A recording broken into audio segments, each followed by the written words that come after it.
दशम श्रेणी छात्र छात्री को कॉपी जोगाइबाकू कही लुटि नेले लक्षाधिक टंका। एभଳି चित्र आसिछि नीलगिरी अंचलरू। व्यक्ति को तांको घरे 10 रु अधिक विद्यार्थी दिहिपहररू ठू घेरिथिबा बेले संध्यारे पुलिस खबर पाई अभियुक्तों को थाना रे अटक रखिछि। अभियोग अनुसार डिस्टेंस रे दशम परीक्षा देउथिबा पिलांकू अभियुक्त जनक कॉपी जोगाइबारे सहयोग करिवे कही प्रति विद्यार्थी ठारू 10,000 लेखाएं आनिथिले। हेले गतकाली प्रथम दिन कौनसी कॉपी दे नथिबारु सब विद्यार्थी एकजुट होई तांकू घरे घेरिथिले। परे पुलिस अभियुक्त कणियाणी थाना रे अटक रखी तदंत करुछि।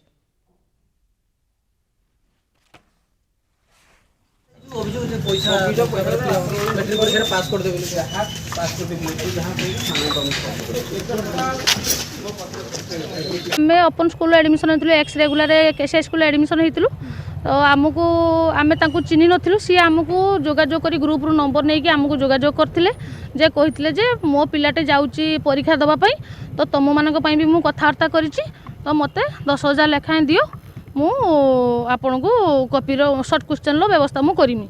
आज जेता आमे परीक्षा हल परीक्षा देते बसिले केवल तांकरी पिलाटे तांको जे झियोटी जाइतला परीक्षा दबा पई तांको क्वेश्चन जोगै दिया गला आम मानक किछि जोगै दिया गला नाही। कॉपी जुगै छन हां जुगै छथि आमे 10,000 लेखा नैथिले कोन जगह सेंटर पड़तला दहीसड़ा स्कूल ले। आज कोन एग्जाम थला आज थिला साहित्य एम आपन नजर केते पाखा होई पिला नै कि अनुमान करथन सेटा तो मु कहि परिमिनी। मु सजनागढ़ येरु मु देइथिली 6 जन कर देइथिली आ आम एडमिशन हेतिले 59 रु 60 जन पाखा बाकी केसे स्कूल में एडमिशन हेतिलु पिला माने आ एटा कोन मैडम माने डिस्टेंस कोर्स ता करथन ना हां कोन आवश्यक पला एमती हां निहाती आवश्यक होइतरो जनका पीछे केते रहलो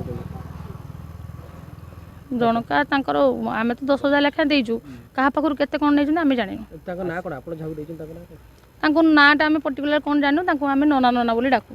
सी हमको बारंबार फोन करके हमको पैसा मागिथिले आसला परे पतला परे जे काहे कॉपी देलनी बोली कोन कहले से आपण कहले जे आमे जानि ना काहे की देलेनी कोनी आगु को आउ सहयोग मिलिबो से कहले ना मु किछ बुझी नाही मु जानि नाही किछ मते किछ आमे से पैसा मागिया पई ही आसीतु हम पैसा हमको फेरै दियंतु हमको तो सहयोग किछ मिललानी हम पैसा हमको रिटर्न करो। केते पेपर पई देइथिले पैसा 5टी